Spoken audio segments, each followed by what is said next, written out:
Seguimos hablando sobre los retos de Sonora, particularmente el que nos toca el día de hoy, que es desarrollo social. Y ahora queremos darles la oportunidad que nos compartan sus puntos de vista a dos académicos e investigadores nacionales del CIAD, esta organización que es líder a nivel no solamente regional, sino internacional en temas de desarrollo. Y quiero presentar a ustedes a Luis Huesca. Luis, muchas gracias por acompañarnos. Gracias, Marco, por tu invitación y es un gusto estar por aquí con ustedes y contigo. Encantados. A Mario Camberos, también del CIAD. Gracias, Mario. Bueno, gracias por invitarnos de nuevo y a la señorita que ahora nos acompaña y ahí tu equipo que antes no existía, ¿verdad? Así es, aquí estamos. Cuando estaban ahí en el centro de gobierno, creo que en una ocasión estuvimos por allá, ¿verdad? Así es. Y Angélica, que nos va a ayudar con la conducción. Quisiera entrar directamente al grano. ¿Cómo vieron ustedes los resultados de la medición de la pobreza 2014 por parte del Coneval? Mario, ¿cómo lo vistes? ¿Cuál sería tu primera valoración? Bueno, yo revisé con detenimiento la metodología en la que se basa Coneval y descartando que sean ciertos los resultados, pero el método que utilizan oculta parte de la realidad de la pobreza, como se hacía hasta hace 5 años la medición, que era la medición utilizando el método de líneas de pobreza, que consideraba el ingreso como el único indicador. ¿Por qué? Por aquella tradición que el que tiene altos ingresos puede adquirir todos los satisfactores en una economía de mercado. El que tiene bajos ingresos, aunque le transfieran, aunque le den, no los va a poder adquirir, no le va a alcanzar. Entonces lo que hizo Coneval es idear una metodología que en aras de ser más integradora, más completa, juntó el ingreso con indicadores de escolaridad, con indicadores de salud,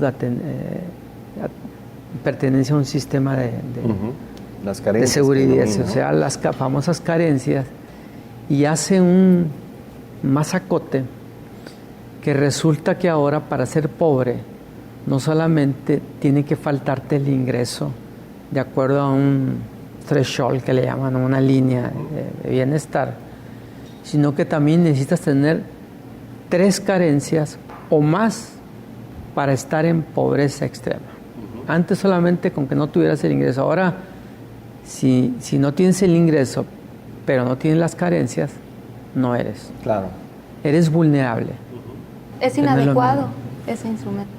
Es inadecuado para hacer las comparaciones de cómo ha evolucionado la pobreza en los últimos 30 años, porque hace 30 años, hace 20 o hace 15, no se recogían esos indicadores.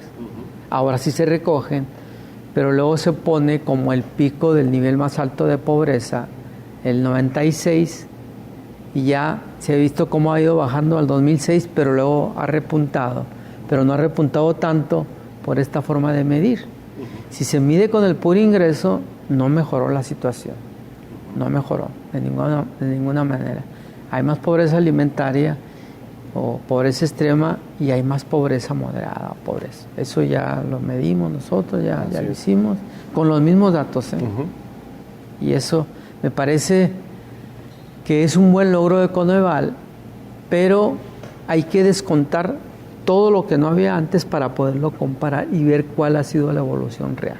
Así es. Eso es.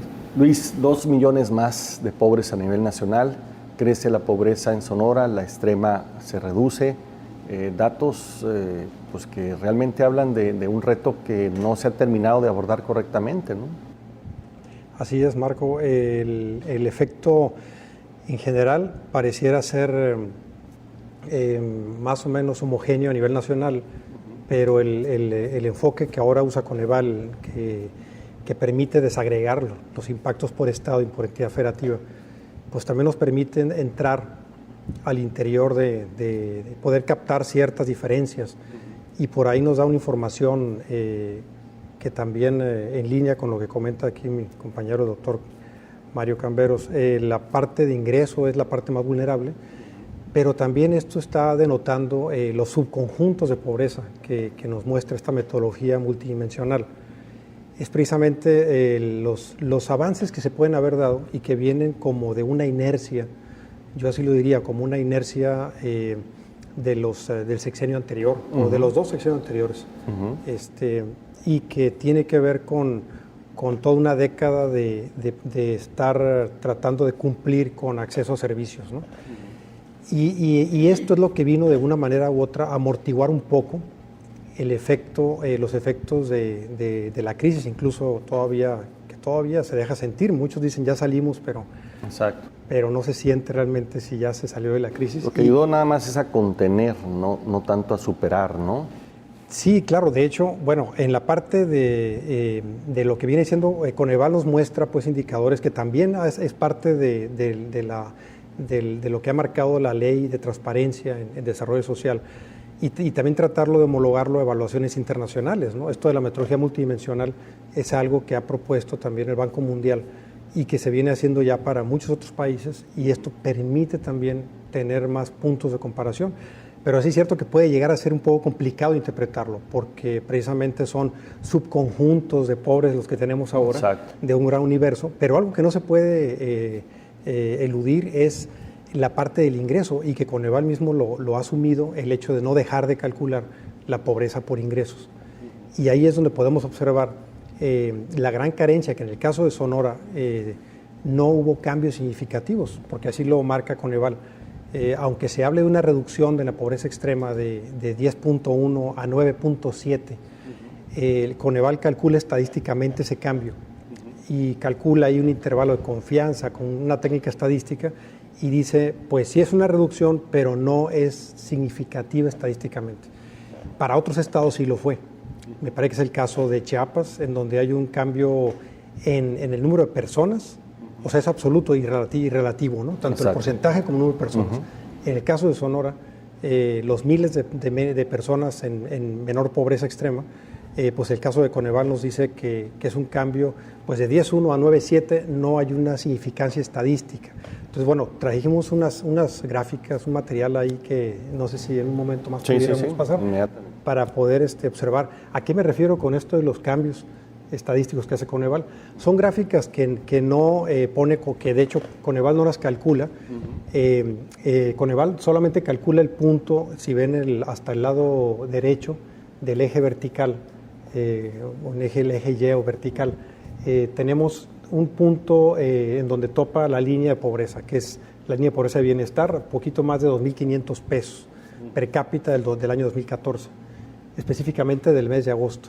Y podemos observar los puntos al exterior. Este es México, y por zonas, porque también Coneval lo calcula por zona urbana y rural. Y el punto máximo donde llega es arriba de puntos de 50%, es algo así como 53%, la línea roja que viene siendo el año reciente. Exacto. 2014. Y la que está por debajo es el 2012. Entonces, la ventaja de esta gráfica es que calcula toda la pobreza, son las curvas de pobreza. Y estas curvas nos muestran todo el amplio espectro de umbrales, hasta donde topa y dejan de ser pobres la población. Exacto. Entonces pudiéramos decir que es una densidad de la población que está en pobreza, y cuando la línea está por abajo hay menor pobreza. Entonces podemos observar cómo está en un círculo verde los tramos en donde es la disminución. O sea, la línea roja, que es el 2014, está por debajo. Exacto. Y ese pedacito, si sumamos toda esa área, es la pobreza que los que eran pobres extremos y ahora ya dejaron de serlo. Pero sin embargo hay un cruce ahí, en donde está el óvalo verde, y empieza otra vez, el 2014 se va por arriba.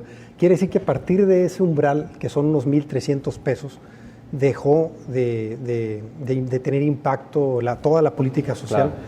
Y tenemos ahí una proporción mayor, precisamente vamos a decir, de pobreza o de pobres que no eran tan pobres y se acercan ahora al umbral que está más abajo, o de clase media baja que no eran pobres y entran ahora al grupo de pobreza. ¿Fue una falla en la política social, entonces, este impacto que se ve en la gráfica? Bueno, aquí pudiera discutirse varias cosas, ¿no? Pero esta es zona urbana. La gráfica que sigue nos puede completar el análisis, la fotografía, el análisis. Exacto.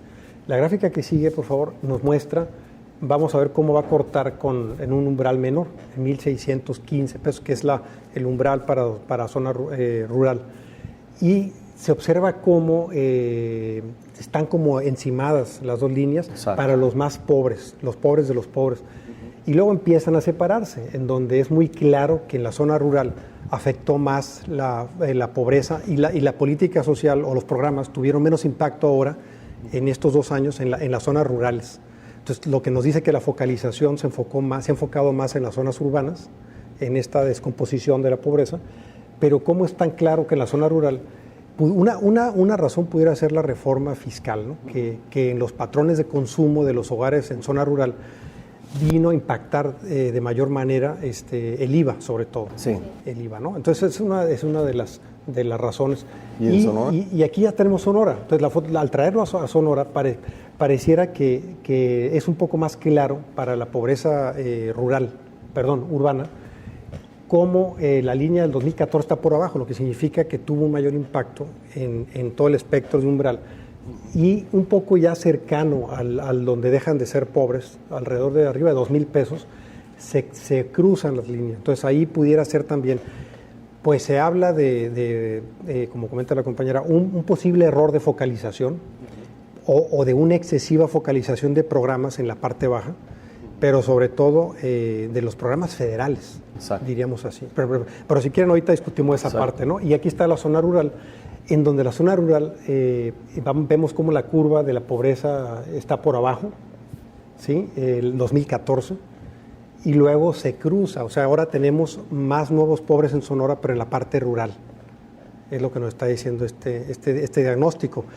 Este es un poco más completo, no lo tiene Coneval. Coneval no hasta ahorita en mi conocimiento no estima las curvas de pobreza, pero podemos usar las mismas bases de datos y replicar con estas técnicas, ¿no? Y poderle sacar más jugo al análisis. Exacto. En términos generales, pues vemos que hay inconsistencias, por decirlo menos, en los resultados de la política social y, digamos, el reto mayor sigue siendo el tema del ingreso, ¿no? Que está bastante por debajo de lo que un mexicano debería de tener para poder satisfacer lo mínimo. Estamos hablando sobre el tema de desarrollo social. Regresamos un momento más con ustedes.